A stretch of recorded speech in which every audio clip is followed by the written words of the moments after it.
Women. That's one way to start a YouTube video. Subscribe for more quality intros just like this. I would if I was watching. Let's take a look at some of the most recognizable and popular female characters in gaming, shall we? We got 2B from Nier Automata, Mai from The King of Fighters, Bayonetta, and say Lara Croft. You notice anything in common between these characters? Name me one defining feature of 2B's that doesn't involve the massive blubber bags she's got back there. Maybe a quote she said at one point? Cause I got nothing, I'll be honest with you. Something you'll notice is that the majority of people's favorite video game characters, including mine, oftentimes do end up being male. Mostly cause, well, the men kind of outnumber the women in video games, but it's more than that. Rarely do we ever get such a deeply complex female character with a story that leaves a lasting impact on us, and where sex appeal has nothing to do with it. They're not non-existent. I have a couple that come to mind in fact. Yukari Takuba from Persona 3 is one of my favorite video game characters of all time. I think she's incredibly well written, fun to interact with, and she feels genuinely human. She was essentially the backbone of Persona 3's cast of characters. But what do you get with Yukari? A mob of people dumbing down her entire character to simply being a quote-unquote bitch just cause she's got some sass to her. And on the other end of the spectrum, you got hey yo, what the fuck? Okay, let's just ignore that one. Another fantastic female character is Sakura Ogami from the first Danganronpa. Yeah, good luck sexualizing this one. Oh god damn it, what is this? Why are you gay? What am I doing? This isn't what I wanted to talk about today. Essentially, back to my original point, I'm definitely not complaining that women in video games are attractive. It's quite in fact the opposite. Whatever the gender, man or woman, I would hope that the character I'm playing as has good design. I was one of the first people to point out that Fable's main girl looked like ass. I mean, just look at this. She's the equivalent of making Smeagol into a protagonist. No one in the right mind would ever greenlight an idea like that. Right? As a video game developer, it's generally a good idea to make your characters attractive. It's essentially a safety net where if players don't necessarily like a character's personality or story, at the very least, they have the wet blanket of a character's appealing design to fall back on. It's what Westerners who are calling for more quote-unquote realistic representations of women in video games simply just don't understand. Which is a confusing sentiment, honestly. What are they trying to say, that beautiful women don't exist? But what I despise even more than the uglification of female characters is when they make an attractive female character act like a complete asshole and dipshit, but we as the players are expected to like them simply because they're attractive. Ladies and gentlemen, I present you with Saeko. So I had the pleasure of playing Yakuza 8 this year, and boy do I have a lot to say about it. But if I had to describe my experience with the game in a single word, it would unfortunately be underwhelming. But I'll leave my more detailed thoughts on the game itself in a later video inshallah. But for right now, let's talk about this bitch. Oh wait, I can't call her that. She specifically requested in that karaoke song that I can't do that. To whoever is responsible for that, you saw this video coming. What the fuck happened in RGG Studios for them to take one of their most beloved characters in Yakuza 7 and make her into this intolerable wench in Yakuza 8? They have somehow, in this game, made Saeko into literally the most unlikable party member in a JRPG I've ever had the misfortune of meeting. That hasn't happened in a while, where I actually detest a JRPG party member. Usually I'm just like, yeah, I could do without this dumb cat thing in my party, but actual hatred? That's rare. But I'm getting ahead of myself. Let's start with my more minor complaint. It's one thing to make a character unlikable. It's another thing entirely to make them one note. Yet somehow they accomplished both with Saeko. One thing I liked about Yakuza 7's cast of characters is that I felt that they were all fit to be the main character in their own Yakuza game, and that includes Saeko, even though she's a woman. I've wiped that whole optional event with Saeko from my mind, by the way, because the whole dating thing in Yakuza 7 was just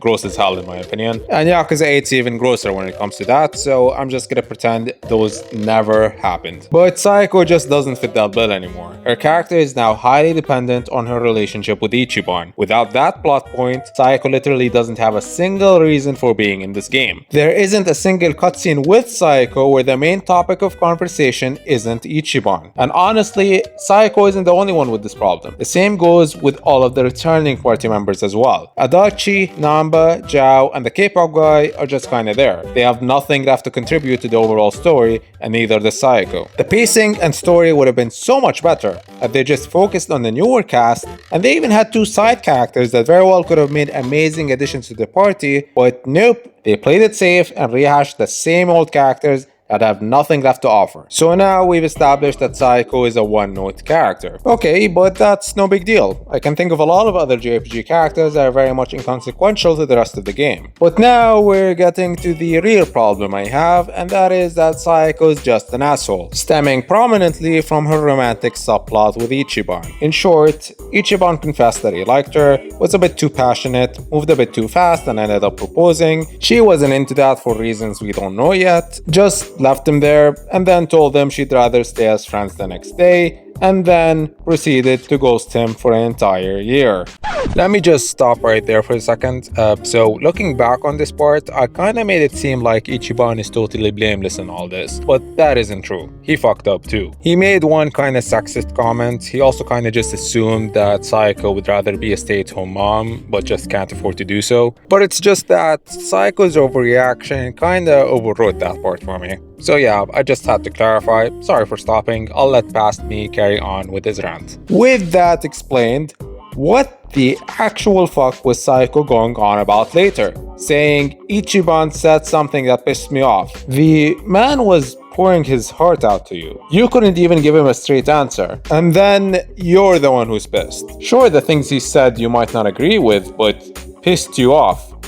Fuck off, Saeko. You don't even deserve the guy, if I'm being honest. Mind you, I don't even think they make a good pairing, and I actually agree with Saeko that they're more like partners in crime than lovers. Oh, and don't try the dude he proposed on the first date. Like, bro, these two have hung out with each other like, what, every day for the past 3 years? These two have gone to hell and back together. What more could they possibly need to know about each other? That excuse does not work here. And this is absolving the fact that I'm Middle Eastern, and usually around here it's actually common and seen as less creepy when you make your intentions of marriage known right off the bat. Know that I'm trying to think as foreign as possible here. So what, pray tell, was this major mistake that Ichiban made that made her start to act this way? Well, after a serious talk with Kiryu, Ichiban realizes that he never actually uttered the words, "I love you."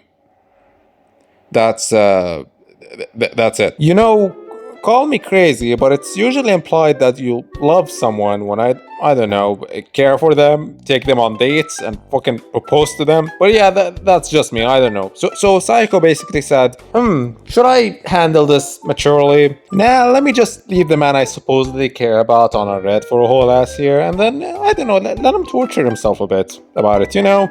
He didn't spell out that he loves me like we're a bunch of middle schoolers. So that seems like the better thing to do in this case. Anyway, I got a cabaret club to manage. Bye-bye. As I've said earlier, I think making a character physically attractive is one way to pull the wool over our eyes and trick us into liking them. But that only works on guys though. So how would you convince a girl to like an asshole?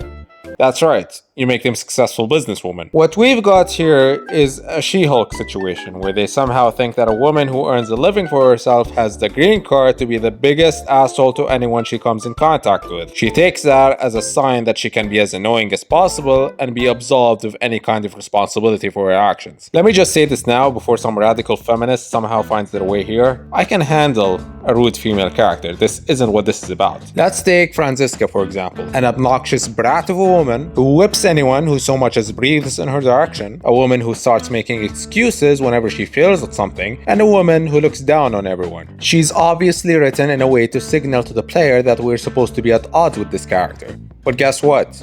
We don't end up hating her, because she's purposely written to be antagonistic. Let's bring the dudes into this too, why not? Byakuya Togami or Dio from Zero Escape. I can't think of bigger douchebags. But again, they're clearly written to be antagonists. The other characters constantly call them out on their bullshit. With that being said, Byakuya and Dio are fan favorite characters. But you can't make the same argument for Saeko. You can't make Saeko take zero accountability for her actions and then expect us to be on her side or see where she's coming from. Especially when she doesn't have a redeeming moment and the other characters seem to think that her actions are reasonable. They clearly wanted us to be like, you know what, Saeko's got a point, Ichiban's in the wrong here. And yes, he is in some ways, his confession was far from perfect. Some of the things he said weren't the best, but they obviously came from a good place and they got the job done. The ball was in her court, but she decided to leave it there in the dust for years just cause he didn't specify the word love at that exact moment in time. There was zero reason for her to be this stuck up about it. A simple simple "I'm not ready" would have sufficed. She constantly puts the blame on Ichiban for how things ended up, yet it's both her lack of communication and Ichiban's over-communication that led to this. Saeko was a staple in my party in Yakuza 7, by the way, but not anymore. As soon as Zhao joined my party, I freaking yeeted her out of there immediately. And there was no reason to use her for endgame now that Chitose is here. Oh, and by the way, doesn't she have a job to get to or something? Why is she even in my party?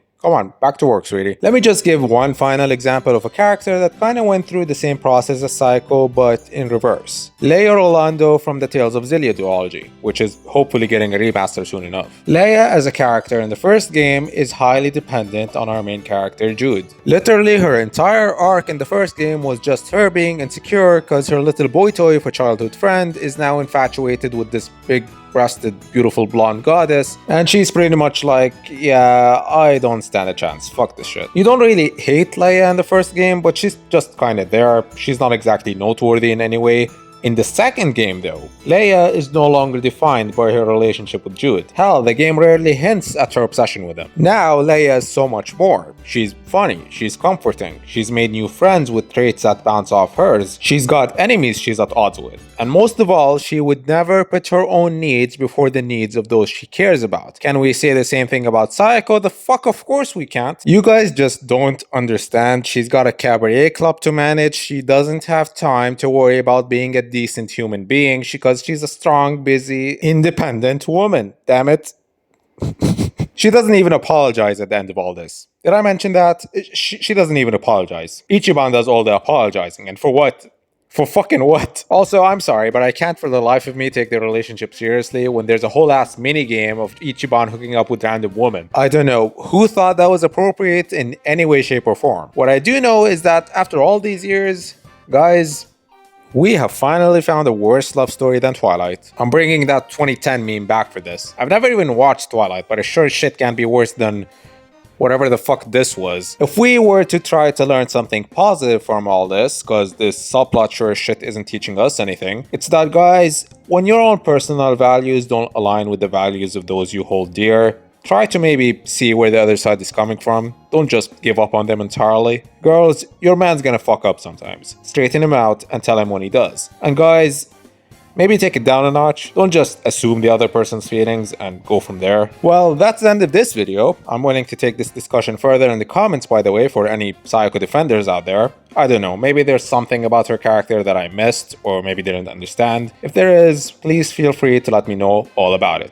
Thank you for watching. Subscribe and like the video if you enjoyed and want more gaming content just like this. And to those who'll stick around, I'll see you in the next one. Peace.